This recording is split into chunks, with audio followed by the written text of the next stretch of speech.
Sebelum ke video selanjutnya, jangan lupa subscribe dan komen ya guys. Terima kasih. Baik adik-adik dan teman-teman, di video kali ini kelompok 4 Psikologi Pendidikan kelas A518 akan membahas tentang perilaku di sekolah dan efek pembelajaran. Oke, langsung saja. Yang pertama ada pengertian perilaku. Assalamualaikum warahmatullahi wabarakatuh. Perkenalkan, saya Listi Norviana, NPM 18144600160. Di sini saya akan menjelaskan tentang pengertian perilaku dan faktor-faktor yang mempengaruhi perilaku. Pengertian perilaku dari sudut biologis, menurut Budi, perilaku adalah suatu kegiatan atau aktivitas organisme yang bersangkutan yang dapat diamati secara langsung maupun tidak langsung. Secara operasional, perilaku dapat diartikan suatu respon organisme atau seseorang terhadap rangsangan dari luar subjek tersebut. Umumnya, perilaku manusia pada hakikatnya adalah proses interaksi individu dengan lingkungannya sebagai manifestasi hayati bahwa dia adalah makhluk hidup. Di sini ada faktor-faktor yang mempengaruhi perilaku seseorang secara umum. Yang pertama, faktor genetik atau faktor endogen. Faktor genetik berasal dari dalam diri individu. Contohnya, jenis ras, jenis kelamin, sifat fisik, sifat kepribadian, bakat pembawaan, dan intelijensi. Yang kedua, ada faktor eksogen atau faktor dari luar individu. Di antaranya, faktor lingkungan, pendidikan, agama, sosial ekonomi, dan kebudayaan. Selanjutnya, kita akan membahas perilaku siswa di sekolah saat proses pembelajaran. Assalamualaikum warahmatullahi wabarakatuh. Saya Agung Prasetyo, NPM 18144600161. Di sini saya akan menjelaskan tentang perilaku siswa di sekolah saat proses pembelajaran. Assalamualaikum. Baik, di sini saya akan menjelaskan tentang perilaku siswa di sekolah saat proses pembelajaran. Perilaku siswa yang sering terjadi dalam proses pembelajaran yaitu Disruptive Classroom Behavior atau DCB, atau juga yang sering disebut adalah perilaku mengganggu di kelas. Perilaku tersebut dapat didefinisikan sebagai perilaku tampak yang terjadi di dalam kelas yang mengganggu guru atau siswa yang lain. Contohnya, yaitu menolak berpartisipasi atau bekerja sama dalam kegiatan kelas, mengabaikan hak orang lain, tidak memperhatikan pelajaran, membuat keributan dan meninggalkan tempat duduk tanpa izin dari guru, berbicara di luar gilirannya, menggoda, bersikap tidak sopan pada orang lain, dan selain itu, tindakan yang lebih serius seperti kekerasan dan perusakan juga termasuk di dalam ruang lingkup perilaku mengganggu. Oleh karena itu, ada beberapa istilah yang terkait dengan indikator yang sama dan sering dikategorikan sebagai hal yang sama, tetapi sesungguhnya kategorinya lebih berat daripada disruptive behavior. Yang pertama ada misbehavior, atau yang sering disebut kelakuan buruk atau perbuatan yang tidak baik. Di sini contohnya yaitu perilaku agresif atau menyerang, mencontek, berbohong, dan mencuri.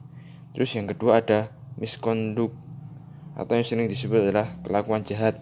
Biasanya dikaitkan dengan penyimpangan perilaku pada remaja yang mengalami gangguan delinkuensi atau antisosial.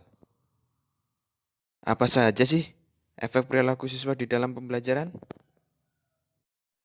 Nama saya Tika Melinda, nomor presensi mahasiswa 18144600162. Di sini saya akan menjelaskan tentang efek perilaku dalam pembelajaran.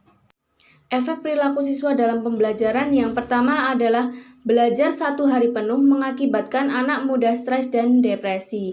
Karena ketika anak terus dipaksa untuk belajar, mengakibatkan akan berdampak pada munculnya stres. Karena anak tidak dapat mendapat keseimbangan antara kewajiban belajar dengan aktivitas yang bersifat senang-senang. Yang kedua adalah anak yang terlalu banyak belajar justru akan mengalami kegagalan.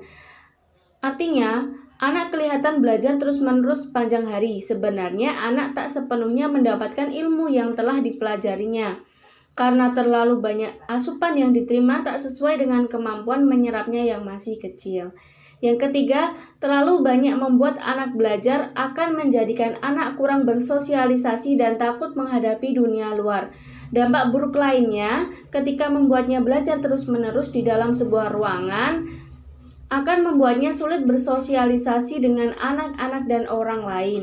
Yang keempat adalah membuatnya terus belajar akan menimbulkan rasa takut. Maksudnya adalah kebanyakan orang tua akan mudah marah ketika anak tidak memperoleh hasil sesuai dengan harapannya. Yang kelima, belajar seharian akan membuat tubuh anak cepat lelah dan mudah sakit. Maksudnya, kegiatan belajar yang padat dilakukan setiap hari berulang-ulang tidak memberikan waktu yang cukup bagi anak untuk beristirahat sebagaimana mestinya, akan memudahkan anak cepat lelah dan mudah sakit. Yang keenam, kemampuan komunikasi anak tidak lancar.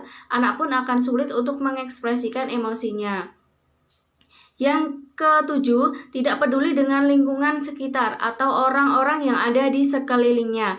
Maksudnya, anak hanya peduli pada nilai pelajaran dan pendapat orang tuanya dan tidak peduli dengan orang yang di dekatnya. Yang kedelapan adalah anak jadi hilang semangat dan tidak aktif bergerak. Bagaimana upaya guru dapat mengontrol perilaku siswa ya? Nama saya Nesi Vernika Dewi, NPM 1814464600163. Di sini saya akan membahas upaya guru mengontrol perilaku siswa. Upaya guru yang dapat mengontrol perilaku siswa.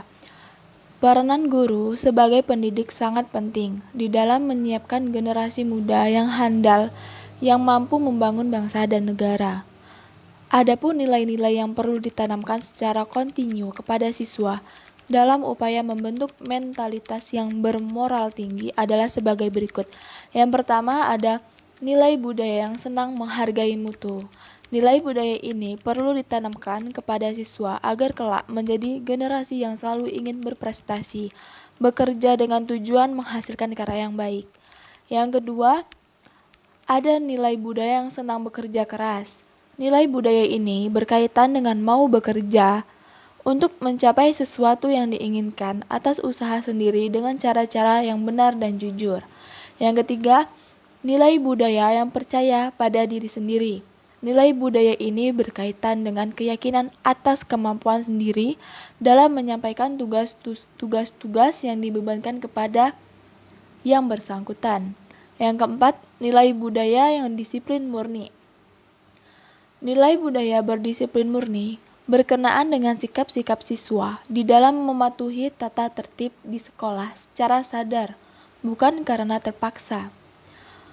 Adapun upaya guru dalam yang dapat mengontrol perilaku siswa juga dapat dikelompokkan menjadi 3. Yang pertama, upaya preventif. Apa itu upaya preventif? Yaitu memberikan nasihat kepada semua siswa pada saat jam pelajaran. Yang kedua, upaya korektif, yaitu mengontrol perilaku siswa, mengecek kondisi siswa, komunikasi dengan orang tua, dan melakukan pendekatan secara individu. Yang terakhir, upaya pembinaan, seperti memberikan nasihat siswa yang mengalami kenakalan. Apa saja karakteristik perilaku siswa di sekolah ya? Assalamualaikum warahmatullahi wabarakatuh. Perkenalkan, saya Brian Norma Putra, NPM 19 144 6016, kelas A1 19. Saya akan membacakan tentang karakteristik siswa. Karakteristik siswa merupakan ciri khusus yang dimiliki oleh masing-masing siswa, baik sebagai individu maupun kelompok, sebagai pertimbangan dalam proses pengorganisasian pembelajaran. Menurut saya, karakteristik siswa telah melekat pada kepribadian seseorang dan ditunjukkan dalam perilaku kehidupannya sehari-hari.